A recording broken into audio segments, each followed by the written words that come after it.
Hello, welcome back to Bloodborne. Alright, here we are in part 5. We are going to go ahead and take on Father Gascoigne now, right? Otherwise commonly known as Papa Guac to the Soulsborne community. For this place, you want to go ahead and just teleport to the central Yarnum area. This episode will probably only feature the fight between Gascoigne. I'm hoping that I can get him in just one shot. And if I have enough time to go through Odin Chapel, meet the NPC there, and then once we hit the lantern and all that, we'll return to the Hunter's Dream, and then we are going to clean up some side questing things or side stuff that we can do.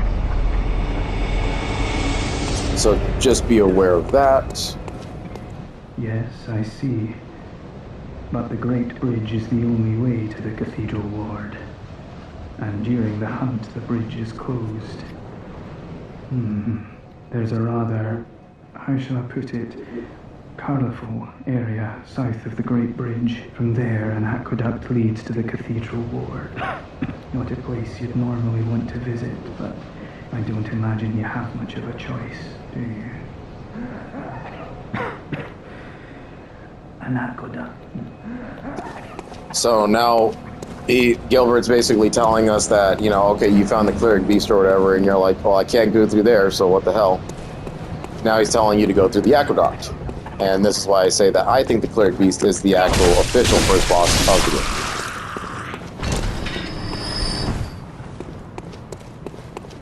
So you can go ahead and skip around that, unless you want to collect some easy bullets. These two lunkheads right here, just kind of go around them. Hopefully you have the elevator at the top from the last time we did this. Otherwise they will chase you in here. And then you'll have to pull the lever and then kind of run around and avoid them. Alright, so a safety thing I like to do here is I like to put the elevator to the top in case I mess up. Okay? So you always want to send your elevators to the top in case you mess up, you die to the boss, and then the run back's a little bit easier for you. Shoot down the ladder and go past the pig. Now you want to be careful for this. There we go.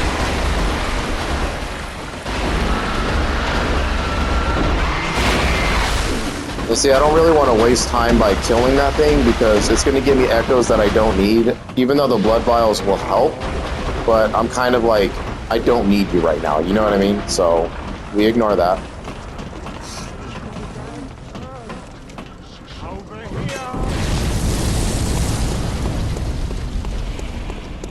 Alright, so for this part, you're going to want to put on the tiny music box. And that's the only thing you're going to need for this fight.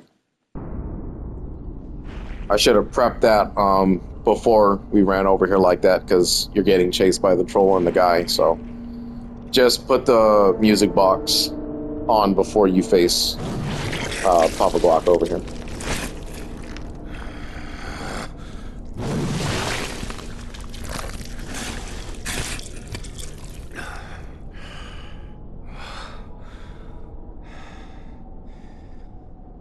Beasts all over the shop. You'll be one of them, sooner or later.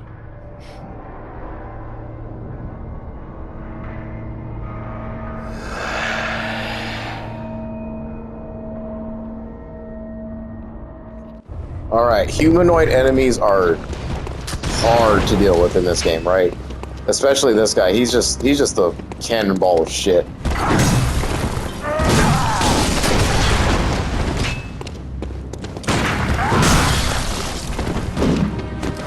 Just watch your HP.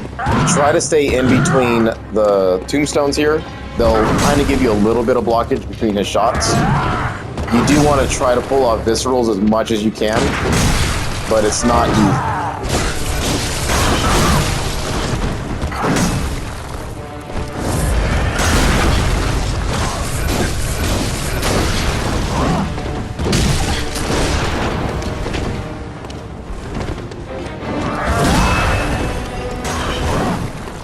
So the music box will give you free shots on him. I like to generally wait until he goes into his second form. What's that smell? The sweet blood. Oh, it sings to me. It's enough to make a man sick. So you want to get him out in the open, play the music. He'll freak out, try to get behind him. There you go. And you just do shitloads of damage. Yeah, no roll. When he gets into this phase, you can only play the music box once. There you go.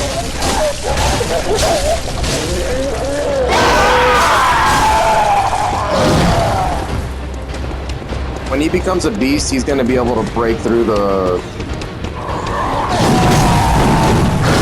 tombstones there. So you just want to avoid him. Don't get too greedy with your shots like I just did. And then just keep it up. There you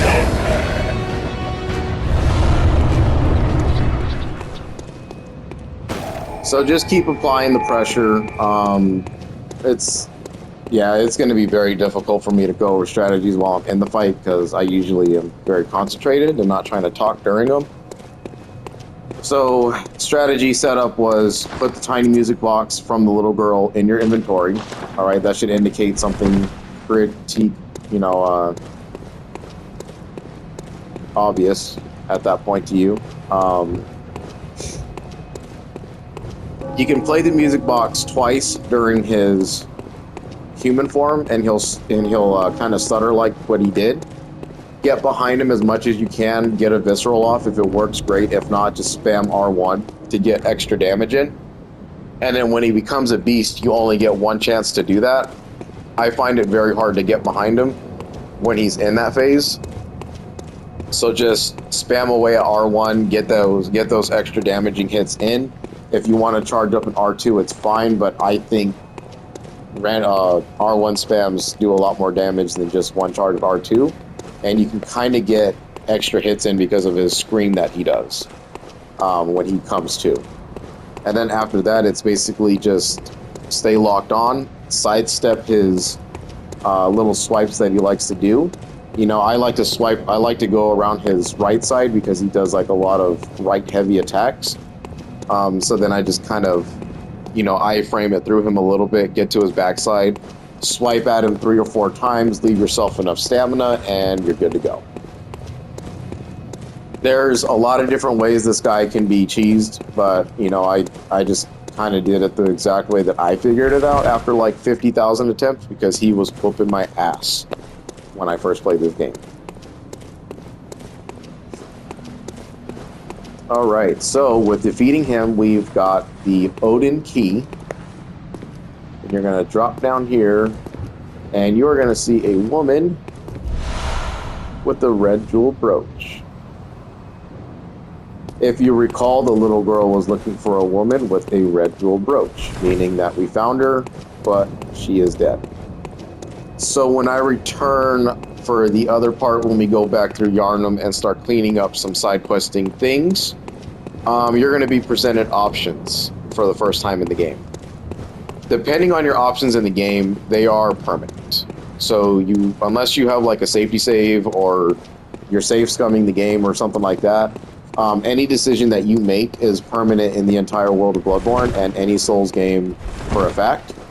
So just be mindful of what you want to do because every playthrough can be very different depending on what you choose to do with that character. Now, for the girl, I am going to opt not to give her the red jewel brooch because we actually want the jewel inside of it because it's going to be our first bloodstone gem. That's going to allow us to do a little bit more damage and give us added effects to our weapon. But if you want to be a do-gooder and you want to give it back, fine. But I'm just going to let you know that that brooch is going to be useless to you because that character does not really make it to where you sign a sender. All right? So anyway, we are going to continue through the Odin Chapel. We're going to pick up a very, very important key item along the road.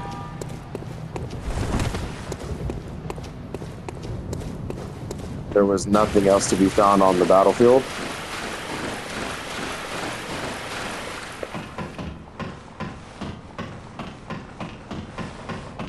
See, like I said, you don't need to sprint around or, you know, act all crazy with Bloodborne. You can just take it at a decent pace and everything just kind of finds its way.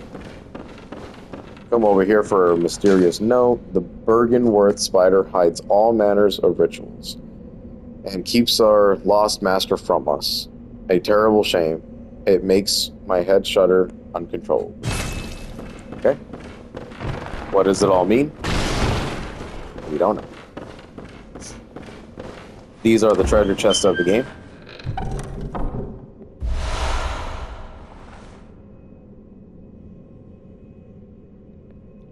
Blood Gem Workshop Tool.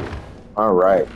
So the Blood Gem Workshop Tool is exactly what it is. It's going to allow us to use the Blood Gem enhancements when we go to the workshop at the Hunter's Tree. Making our weapons more significantly stronger and being able to build it in a way that helps with the build that we're trying to achieve in our games. I'll go ahead and let this cutscene play through.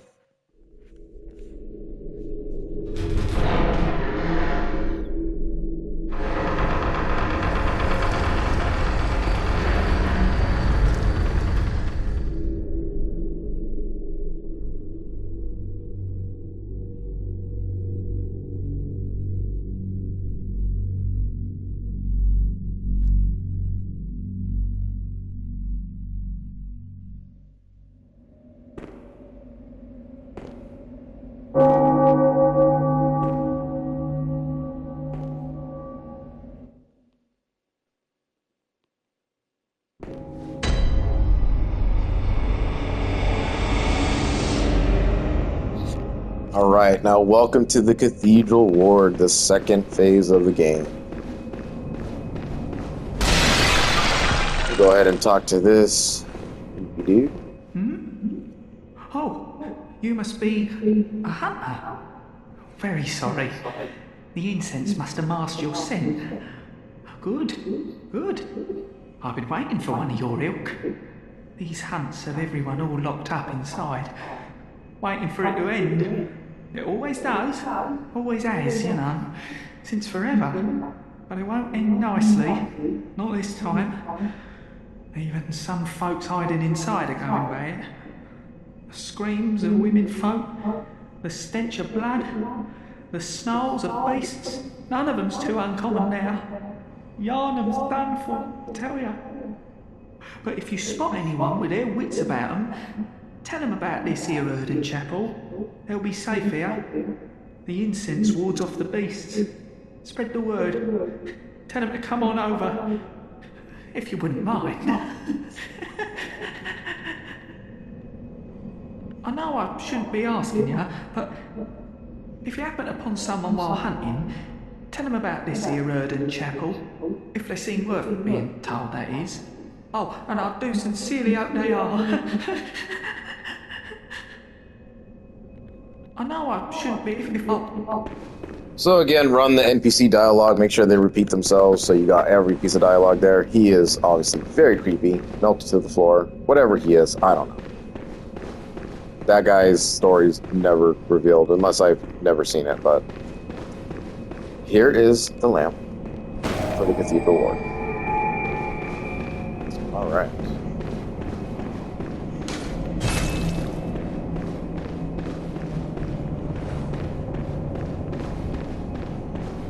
Very, very good. Okay. So, I'm not going to go down there. Not yet. We're not ready for down there yet. Because we have to go back to Yarnum, clear up some side stuff, and whatnot. What I am going to do, though, is that I'm going to go through here. And we are going to encounter our first ghost face. What their actual names are, I don't know. See, he's kind of protected around this thing, so you aren't going to be able to get a backstab off of him. Unless I can very carefully wind it up. Yeah, he's just like that.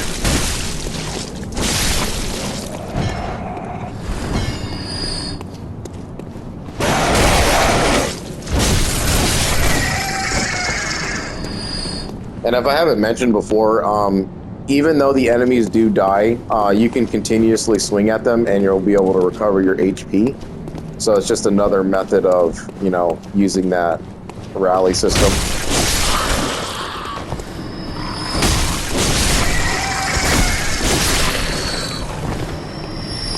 Over here in the corner, grab another Madman's Knowledge.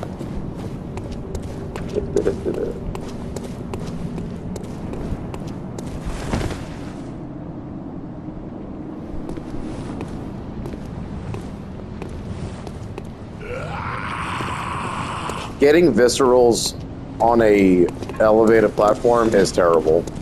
It won't allow you to do it anyway, because I don't know why. They need you to be at a level platform. So these guys just kind of wait for a wind up and then get it. So you saw I took heavy damage, but because I got a visceral on him, I was able to repair like all my HP. So that's a great way to get all of it back if you're not going to just spam R1 on them.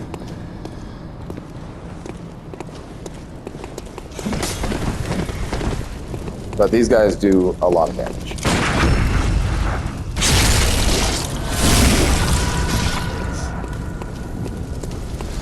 I'm not sure if they're part of the healing church or I don't know. I just call them Ghostface because obviously, you know. This gate's closed. This dude's dead. There's another gate that will be closed, and I will explain why we are not going to do that. So, traveling down this way, if you go up the stairs and you take a right, you're going to go up another set of stairs that's going to block you, right? There's going to be a gate that blocks us to go right there. You can buy that 10,000 Blood Echo item, the Hunter's Chief Emblem, in order to bypass it, and you don't have to worry about, you know, going the long way around or anything like that. It's actually kind of like, I consider it a level skip, because if you do that, then you don't have to venture into a place called Old Yarnum. And honestly, that's probably saved for a New Game Plus run anyway, because the game kind of wants you to go that route. That's why, I mean, asking for an item of 10,000 echoes is a lot, especially in the early game. So they're essentially saying you can do it. It can be achieved, but you're going to have to, like, grind out Old Yarnum, or, you know, the Yarnum for a couple of runs through it. Just get yourself up to 10,000, spend those echoes just to get that skip. Just so you can continue the game and never see Yarnum or Old Yarnum for pretty much the entire game. We're not going to take that route. So if you want to buy the Hunter's Chief Emblem, that's all it's going to do for you, is allow you to skip one huge section of the game. And I think that's just a terrible idea, because it's just generally better to go there anyway. And it's kind of the path you should take, you know. And why skip out on content? It just makes no sense. So that's the advice I have on that part. You will see that this door is locked. There's nothing we can do about that for now. Traveling down and to the left will go ahead and get us to this open area, and you'll have like 3 branching paths that you can take. But as I said before, we are not doing that, and we are going to go back to the Hunter's Dream.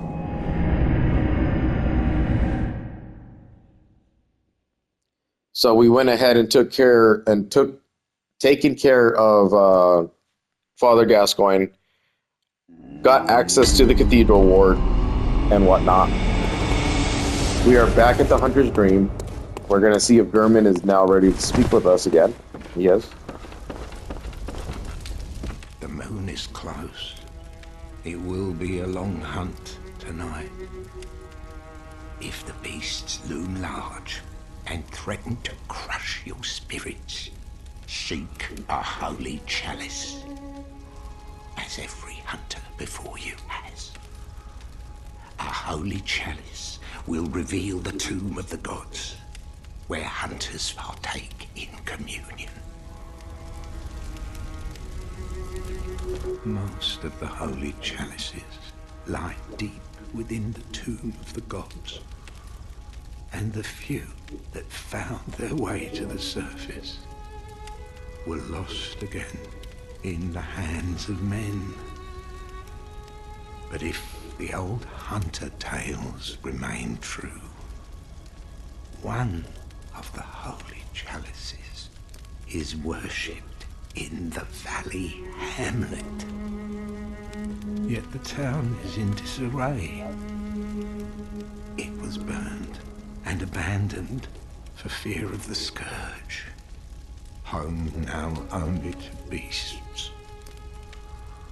The perfect place for a hunter, wouldn't you say?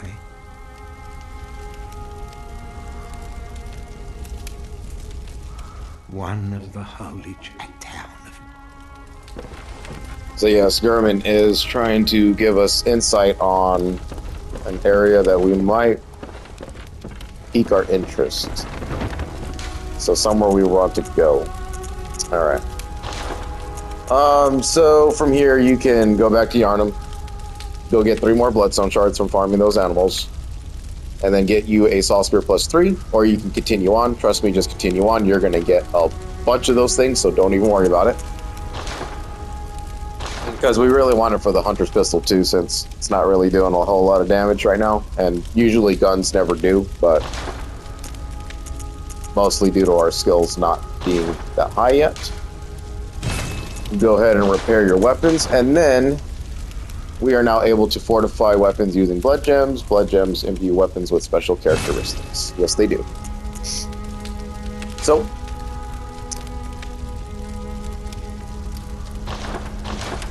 you will be able to put bloodstone gems into your weapons now as long as they meet the certain category and criteria for that weapon. That red jewel brooch that we got earlier, you're going to go ahead and use it. So the item description says a bright red brooch used to gain a droplet blood gem. Okay. And that's precisely what we mean to do. Go ahead and do that. So now we got the red blood gem. All right, so with these types of gems, they are actually able to be slotted into any of those spots, right? I don't know what they're really considered, but I call them special gems because they can just be slotted into the explosion looking one, the crescent, there's a triangle one, and I think another type, but that could be wrong. Maybe there's just 3. But when you go into that weapon, you will now see that we have the red blood gem available for it. And the blood gem effects will be at the top right where it says blood gem effects. And then you will see the physical attack is up 2.7%, and it boosts our rally potential by 1.8%. Meaning we will get a lot of rally back if we take damage. We'll get a lot of health back from our rally, and our physical attack will go up by 3 points, right? Or whatever 2.7% is during that time. Obviously, the higher numbers, it will be a lot better. The lower numbers ain't gonna matter as much. So you'll know you'll equip it when you hear that sound, or you see like there's a little bright red icon that will show that it's been imprinted. Other than that, you will back out and you will see that the weapon has the certain gem that you put in attached to it, just like so.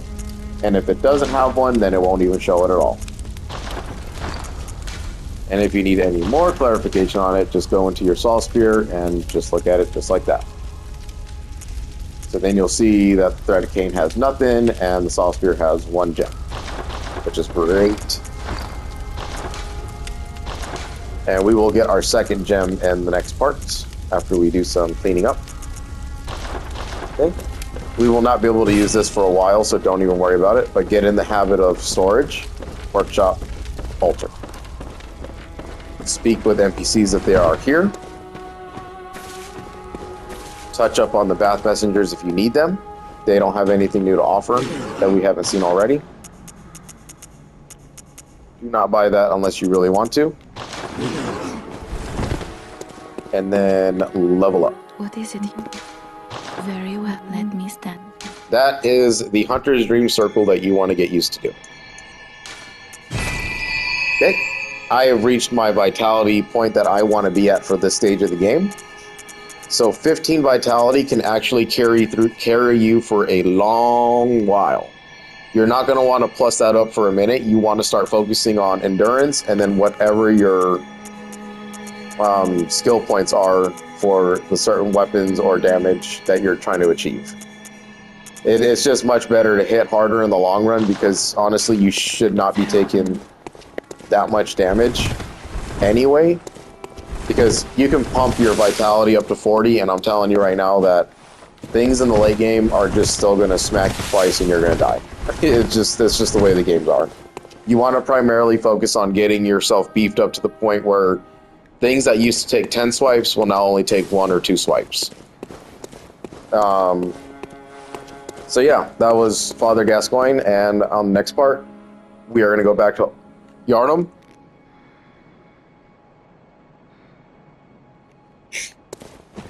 And continue on with side questing, go through the Cathedral Ward, and continue on with Bloodborne. So thank you, and I'll see you in the next part.